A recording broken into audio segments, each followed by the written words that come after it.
नमस्ते। इस वीडियो में जानकारी लेंगे पीसीओडी के बारे में, पॉलीसिस्टिक ओवेरियन डिसीज। आजकल ये बहुत ही कॉमन हो गया है। 10 में से 3 से 4 लड़कियों को ये प्रॉब्लम दिखाई देता है।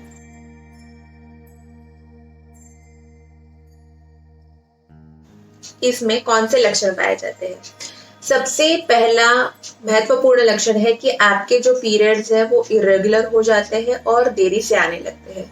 लगभग 1 या 2 महीने वो लेट आने लगते हैं और 2 महीने के बाद जब भी आते हैं तो जो ब्लीडिंग होता है वो पेनफुल होता है, क्लॉट्स आते हैं और बहुत ही कम होता है।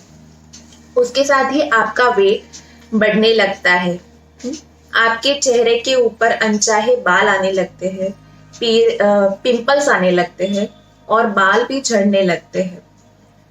इसके साथ आपको अदर कोई सिम्टम्स जैसे हेडेक, बहुत ज्यादा सिर दर्द होना, अनईजी फील होना, हॉट फ्लैशेस है। हार्मोनल डिस्टर्बेंस के कारण बहुत सारे सिम्टम्स आप में नजर आने लगते हैं। तो हमें पता कैसे चलेगा कि सच में हमें पीसीओडी है या नहीं? तो जो कंफर्मेटरी टेस्ट है उसमें आप सोनोग्राफी करवाएंगे। तो सोनोग्राफी में आपके जो बीज बनाने वाले ओवरीज है, 2 रहते हैं left side and right side में, वहां पे सिस्ट, गांठों जैसा अपीयरेंस आपको नजर आएगा। उसको साइंटिफिक टर्मिनोलॉजी में सिस्ट बोलते हैं और पॉली मतलब अनेक। अनेक सिस्ट माला जैसा वहां पे तैयार हो जाता है तो उसको बोलते हैं पॉलीसिस्टिक ओवरीज को होता है ओवेरियन डिसीज। सिंड्रोम भी बोला जाता है, काफी अलग भी बाकी सारे लक्षण जैसे मैंने बताया वो है, इसके लिए उसको पीसीओएस भी बोला जाता है। अगर ब्लड टेस्ट करवाते हैं तो उसमें थायराइड हार्मोन भी बढ़ा हुआ, आपको टीएसएच बढ़ा हुआ दिखाई दे सकता है, प्रोलैक्टिन लेवल्स बढ़े हुए रहते हैं, मेल हार्मोन्स टेस्टोस्टेरोन्स भी बढ़े हुए नजर आते हैं। उस वजह से ही आपको जैसे पुरुषों में चेहरे के ऊपर दाढ़ी आना, बाल बढ़ना, ये लक्षण, और बाल्डनेस, उनके बाल नहीं रहते हैं, इसके लिए बाल झड़ना, ये सारे सिम्टम्स आपको नजर आने लगते हैं और वो प्रेग्नेंट नहीं होते हैं। इसके लिए जिनको पीसीओडी है उन महिलाओं में इनफर्टिलिटी भी आ सकती है, क्योंकि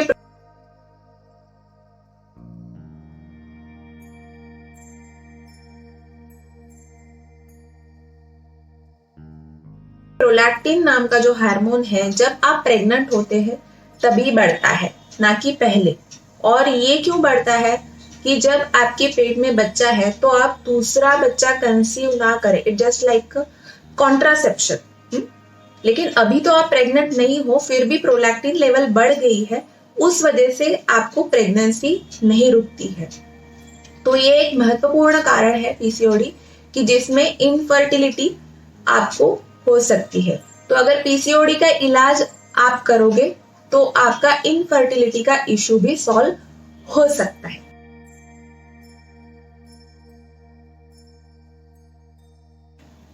तो इसमें मॉडर्न मेडिसिन एलोपैथी में आपको क्या दिया जाता है? तो generally HRT, hormone replacement therapy आपको दी जाती है, जिसमें 21 डेज डॉक्टर आपको पिल्स देते हैं, फिर आपको वो बंद करने के लिए बोलते हैं और आपको विड्रॉल ब्लीडिंग होता है। मतलब 21 दिन तक जो आप टैबलेट खाते हैं उस वजह से आपके शरीर में ईस्ट्रोजन नाम का एक हार्मोन बढ़ जाता है और जैसे ही आप वो बंद कर देते हो तो हार्मोन की लेवल सडनली नीचे आ जाती है। ये लेवल नीचे आने के वजह से आपको ब्लीडिंग होता है। तो ये ब्लीडिंग आप पीरियड की तरह समझ सकते हो, लेकिन जब तक ये टैबलेट्स आप ले रहे हो तब तक ही आपका पीरियड्स आता रहता है। बट ये ट्रीटमेंट है क्या? हमें से पीरियड लाना ये हमारा मोटो नहीं है, that is not the treatment. हमारे पीरियड्स क्यों नहीं आ रहे हैं? वो सिस्ट की वजह से नहीं आ रहे। सिस्ट क्यों बने, उसका कारण क्या है? अगर उसका इलाज हम करेंगे तो नेचुरली हमारे पीरियड्स आने लगेंगे और जो हार्मोन की कमी हमारी बॉडी में हो गई है वो भर के आ जाएगी। तो हमें ट्रीटमेंट करनी है, ना कि कोई सपोर्टिव या सिम्टोमेटिक इलाज हमें करना है। और इन सारे हार्मोनल पिल्स के काफी सारे साइड इफेक्ट्स भी है, तो हमें वो नहीं लेना है। और जब आप किसी बाहरी हार्मोन पिल्स के ऊपर डिपेंड हो जाओगे तो आपकी बॉडी खुद के हार्मोन्स बनाना तो भूल ही जाएगी। अगर मुझे बाहर से कुछ सप्लाई पैसे मिल रहे हैं तो मैं बैंक से पैसा क्यों निकालूंगी, मैं उसके ऊपर ही डिपेंड रहूंगी। Same thing happen with your body. आप जितना टाइम उसके ऊपर डिपेंड रहोगे, बहुत सारे पेशेंट 2-2, 3-3 साल तक ये गोलियां लेते हैं और सिर्फ उनका ब्लीडिंग हो रहा है बस, लेकिन अंदर तो सिस्ट वैसे ही है, इनफर्टिलिटी वैसी ही है, वेट वैसा ही बढ़ रहा है, प्रोलैक्टिन लेवल हायर ही है, चेहरे के ऊपर बाल वैसे ही आ रहे हैं और वो डिप्रेस्ड है। तो ये सारी कंडीशंस अगर आप में है तो आपको डेफिनेटली पीसीओडी है।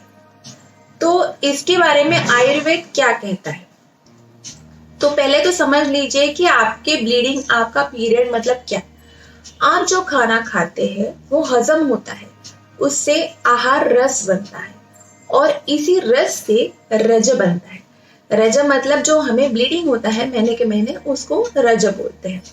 तो अगर आपका डाइजेशन गड़बड़ है, आपका डाइजेशन अच्छे से नहीं हो रहा है, तो आहार रस अच्छा नहीं बनेगा और रस से रज की उत्पत्ति भी नहीं होगी। ये बेसिक साइंस है। तो हमें देखना है कि आपका डाइजेशन तो गड़बड़ नहीं है ना। कई बार आपका हाजमा बिगड़ा हुआ रहता है, तो जो भी आप खाना खा रहे हो अच्छे से डाइजेस्ट नहीं हो पाता है, तो जो क्वालिटी वाला आहार रस नहीं बनेगा तो क्वालिटी वाला रज भी नहीं बनेगा। तो ये डाइजेशन क्यों बिगड़ा हुआ है? मोस्ट ऑफ द टाइम आपके गलत खाने पीने के वजह से, आपकी गलत लाइफस्टाइल के वजह से आपका हाजमा बिगड़ जाता है। बहुत बार अभी लड़कियां जो है, खाना पीना उनका घर का नहीं है, जंक फूड मोस्टली खाते हैं, बेकरी के पदार्थ, नाश्ता अगर हम देखने के लिए जाएंगे तो चाय बिस्किट है, चाय खरी, चाय टोस्ट है, पिज्जा बर्गर मैदे के पदार्थ है, चीज वाले पदार्थ ज्यादा है, बाहर का खाना बहुत टाइम रहता है और ये खाना फ्रिक्वेंटली रहता है। ऐसे नहीं है कि पुराने दिन में हम महीने में एक आध बार बाहर खा लेते हैं, लेकिन अभी उनका डेली ऐसे खाना हो रहा है। उसके साथ ही लेट नाइट तक जागते हैं, ऑनलाइन स्टडी के वजह से वो बैठ के ही सारी चीजें कर रहे हैं, तो फिजिकल एक्टिविटी बहुत कम है और उसके साथ हाई कैलोरी फूड बहुत ज्यादा है। केक है, पेस्ट्रीज है, आइसक्रीम्स है, पार्टीज हो रही है, कोल्ड ड्रिंक्स है, एम्प्टी शुगर पेट में ज्यादा जा रही है। तो अगर आपका खाने का सोर्स ही गड़बड़ है, आप जो भी डाल रहे हो वो भी गड़बड़ है, तो ही आपका हाजमा बिगड़ जाएगा और उससे जो आहार रस बनेगा वो क्वालिटी वाला नहीं होगा। उस वजह से बॉडी में कफ दोष बहुत ज्यादा बढ़ जाता है और वो जाके उस ब्लड में, उस रक्त में गांठें बना देता है और उस वजह से, वो गांठों की वजह से ब्लीडिंग खुल के नहीं आता है, वो ऑब्स्ट्रक्शन पैदा कर देता है। तो हमें क्या करना है? हमारा खान पान सुधारना है, ज्यादा परहेज नहीं है, हमें घर का खाना टाइम टू टाइम खाना है, अपनी एक्टिविटी के हिसाब से खाना है। खाने का सबसे पहला रूल है, जब आपको भूख लगी तभी आपको खाना है। नहीं तो बहुत सारी जो माएँ हैं बच्चों के पीछे पड़ी रहती कि खाना खाओ खाना खाओ, ड्राई फ्रूट्स देंगी, दूध देंगी, लंच है, स्नैक्स है, डिनर है, बहुत ज्यादा खाना हो जाता है और बच्चे से बैठ के ही है। तो ऐसा नहीं चाहिए, हमें 2 या 3 बार खाना सफिशिएंट हो जाता है, हमारी उतनी डेली एक्टिविटी नहीं है तो इसमें आपको स्पेशली डेयरी प्रोडक्ट्स हम मना कर देते हैं, क्योंकि जैसे दूध है जो आर्टिफिशियली गायों को हार्मोनल इंजेक्शन देके भी आजकल मिलता है, मिलावटी दूध है। तो ये अगर दूध आप पियोगे, इस दूध से बना हुआ चीज है, पनीर है, आप कुछ भी डेयरी प्रोडक्ट्स लोगे तो आपका हार्मोनल इम्बैलेंस और बढ़ जाएगा और दूध जो है वो कफ दोष बढ़ाता ही है। तो दोनों तरफ से आपको वो मना रहता है। तो जो मीठे पदार्थ है, हाई कैलोरी फूड है, तो पीसीओडी में ये सब मना रहता है। आप नॉर्मल दाल चावल सब्जी रोटी ये चीजें भूख के हिसाब से 2 टाइम आप ले सकते हो और जो नाश्ता है वो ले सकते हो। फ्रूट्स आप ले सकते हैं, छाछ आप ले सकते हैं, अगर आपको डेयरी प्रोडक्ट्स में चाहिए तो कभी कभी छाछ चल सकती है, लेकिन बाकी जो सारे हैं, दूध है, चीज है, बटर है, पनीर है, ये चीजें हम मना करते हैं। इसके साथ ही आपको एक्टिव रहना है, कुछ ना कुछ आपको एक्सरसाइज करनी है। सबसे बेस्ट एक्सरसाइज इसमें हम एडवाइस करते हैं वो है सूर्य नमस्कार और कपालभाति प्राणायाम।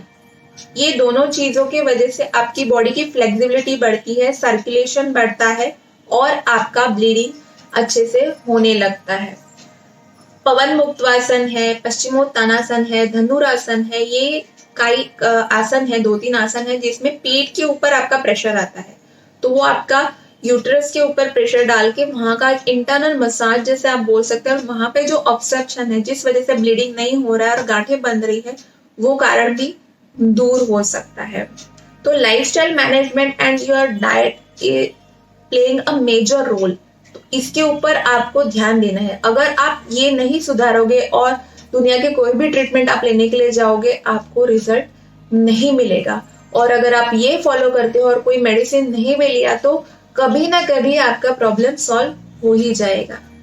तो डाइट एंड एक्सरसाइज, ये दोनों चीजें हैं। आपका साइकिल आप देखो कि दिन में आपको जगना है और रात में सोना है, तो लेट नाइट तक जाग के आप मूवी देख रहे हो या फिर पढ़ाई भी कर रहे हो, तो ऐसा नहीं। सुबह उठ के आप आपकी पढ़ाई कीजिए, रात को 10 बजे 11 बजे आप सोने के लिए चले जाइए और सुबह जल्दी उठिए 6 बजे। आपके दिन का रिदम अच्छे से मेंटेन होना चाहिए। इसके साथ कोई कोई आयुर्वेदिक मेडिसिन भी है, जो हर्बल मेडिसिन है, जो आपका मेटाबॉलिज्म जो अभी लो हो गया है वो बढ़ाने में आपको काम करता है, मदद करता है। अगर आपको भूख नहीं लग रही है, उस वजह से आपको इंडाइजेशन हो रहा है, आपका आहार रस अच्छे से नहीं बन रहा है, तो कभी आप अदरक खाने से पहले नमक के साथ चबा चबा के खा सकते हैं। हिंगवाष्टक चूर्ण है, वो खाने से पहले आप ले सकते हैं। शंखवटी है, वो भी आप खाने से पहले 2 या 3 टाइम ले सकते हैं।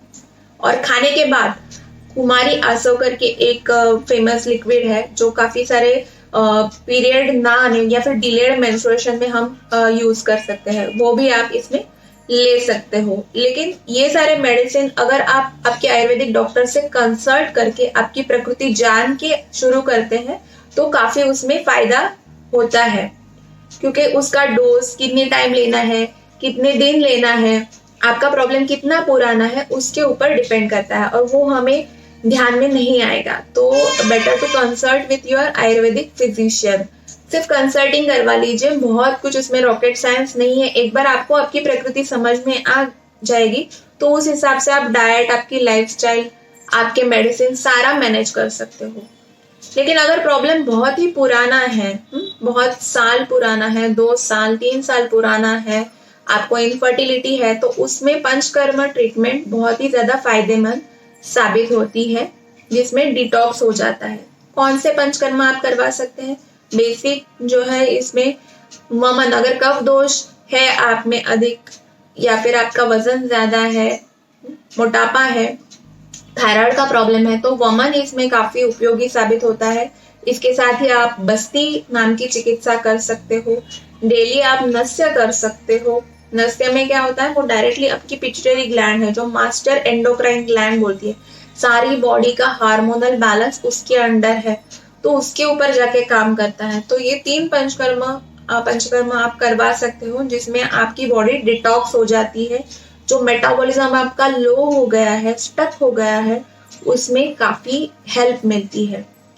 तो इसके लिए आपको आपके आयुर्वेदिक कंसल्टेंट से कंसल्ट करवाना पड़ेगा। तो ये सारी चीजें अगर आप मैनेज करते हो, तो डेफिनेटली आपका पीसीओडी ठीक हो सकता है। कितना टाइम लगेगा वो डिपेंड करता है कि आपको प्रॉब्लम कितनी दिन से है, कितने महीनों से है, कितने साल से है। अगर बहुत साल से आपको तकलीफ है, तो कुछ ना कुछ महीने, एटलीस्ट 6-7 महीने आपको लगेंगे। लेकिन 2-3 महीने पुराना ही प्रॉब्लम है, तो विथ मेडिसिन और लाइफस्टाइल मैनेजमेंट भी वो ठीक हो जाएगा। तो अगर आपको ये प्रॉब्लम है या किसी आपके रिलेटिव फ्रेंड को ये प्रॉब्लम है, तो उनके साथ ये वीडियो शेयर कीजिए, उनको बताइए, और जल्द से जल्द आपके आयुर्वेदिक कंसल्टेंट से आप संपर्क कीजिए। उनको बताइए कि ये प्रॉब्लम ज्यादा दिन रहेगा, ये अच्छी बात नहीं है, आपकी बॉडी को ये डैमेज पहुंचा सकता है और ये ठीक हो सकता है। तो आशा करती हूँ इस वीडियो में आपके सारे डाउट्स पीसीओडी के बारे में क्लियर हो गए होंगे।